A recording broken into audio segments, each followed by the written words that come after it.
ये चरित्रवान वही जन्म लेते हैं जिनके माता पिता चरित्रवान हैं, संयमित जीवन जीते हैं। बच्चे आज प्रेम विवाह करते हैं, इसमें दोषी माता पिता को भी माना गया है, क्योंकि उन बच्चों को जन्म आपने दिया है। एक कमी आपकी रही है। ग्रंथों में लिखा है, मां पतिव्रता धर्म का निर्वहन करने वाली और पति संयमित जीवन जीने वाला। पत्नी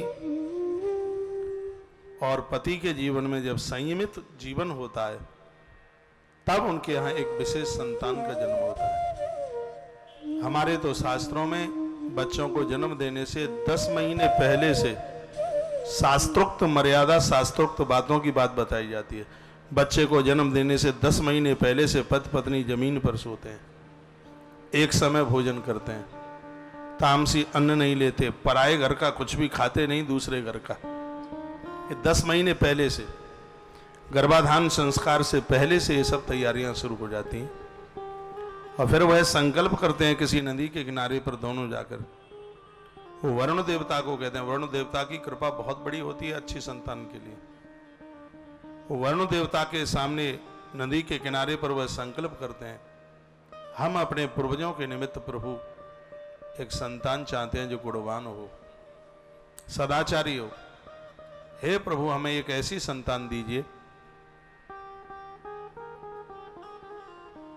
जिनके द्वारा हमारे पूर्वज आनंद के साथ में रहे। ऐसी प्रार्थना की जाती, ऐसी परंपरा, ऐसी विधि हमारे ग्रंथों में बताई गई।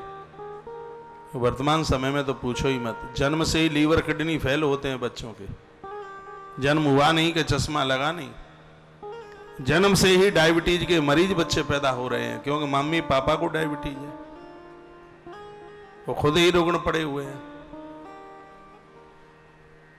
ऐसा मत कीजिए, भारतीय परंपरा को मत भूलिए, ये बिल्कुल ठीक नहीं है।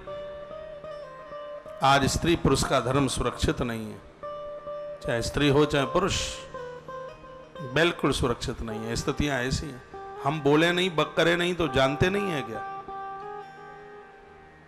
इस संसार में जन्म हुआ है, सब दिखता है क्या हो रहा है। प्राचीन परंपराएं खत्म हो गई हैं, बिल्कुल सब आवारागिरी हो गई है। माता पिता बच्चों से भयभीत हैं, डर रहे हैं। ऐसी स्थिति हो तो भुगतो फिर। अभी तो देखिए, बच्चों को पंख निकल आते हैं तो कबूतर उड़ जाता है, माँ कहाँ बैठी है उसे कोई मतलब नहीं है। और आज की जिंदगी बिल्कुल ऐसी है कि थोड़ा सा बस बच्चे कमाने को हुए नहीं, उन्हें पता ही नहीं होता कि हमारे मम्मी पापा भी कोई हैं।